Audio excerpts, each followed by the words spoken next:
Hello YouTube family, ज्योति model learning में आपका स्वागत है। आज हम करेंगे संत काव्य धारा के ज्ञानाश्री काव्य के नामांकन पर आधार बताइए, क्वेश्चन नंबर 4। ठीक है। आचार्य रामचंद्र शुक्ल ने भक्ति काव्य को सगुण एवं निर्गुण के रूप में विभाजित करते हुए निर्गुण काव्य धारा को पुनः ज्ञानाश्री और प्रेमाश्री दो शाखाओं में विभाजित किया है।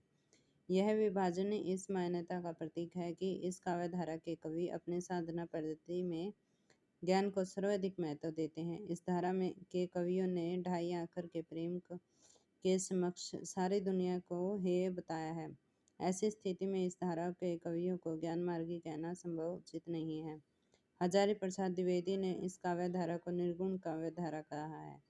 परशुराम चतुर्वेदी और डॉक्टर राम कुमार वर्मा इस भाव्य धारा को संत काव्य परंपरा कहना चाहते हैं। संत शब्द का सामान्य अर्थ सज्जन है और कबीर रैदास ने भी स्वयं के लिए संत शब्द का प्रयोग किया है। कहत कबीर सुनो वही साधु संतो, संतन जात न पूछो निर्गुणिये। दूसरी तरफ तुलसीदास के यहाँ संत का अर्थ है भगत, उनके राम संतन हितकारी हैं। संत समागम हरि कथा तुलसी दुर्लभ कहकर वे संत को भगत मानते, परंतु अभिप्राय पोषणात्मक भक्त कहते हैं तथा निर्गुण उपासक संत कहे जाते हैं। तथापि यह इस धारा को ज्ञानाश्री काव्य धारा ही कहा गया है, जो इस भाव्य धारा की सबसे प्रमुख प्रवृत्ति की तरफ संकेत करता है। निर्गुण भक्ति का स्वरूप क्या है? तुलसीदास जब कहते हैं, प्रश्न अलग है ये।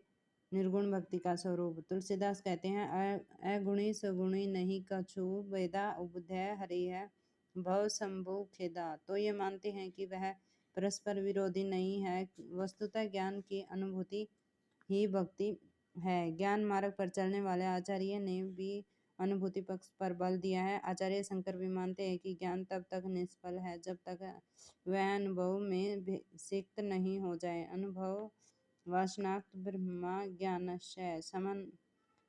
आम आदमी मानता है कि भक्ति पूजा अर्चना संकीर्तन सुगुण की चीजें हैं, पर कबीर तथा तुलसी दोनों ने तेज पुंज निरंजन परम पुरुष अचराचर सर्वगत सर्वदा बसत आदि का उल्लेख किया है। कबीर की दीपक ज्ञान का उल्लेख करते हैं तो तुलसी भी भक्ति विज्ञान वैराग्य दीपावली का उल्लेख करते हैं।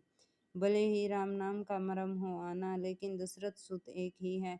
इस प्रकार दोनों की भक्ति की अनुभूति में बुनियादी समानता पाई जाती है। वस्तुतः शंकराचार्य तथा वैष्णव आचार्य रामानुज एवं वल्लभ की परस्पर विरोधी दृष्टि एवं सत्य संबंधी मान्यता में अंतर होने से ब्रह्मा के सगुण और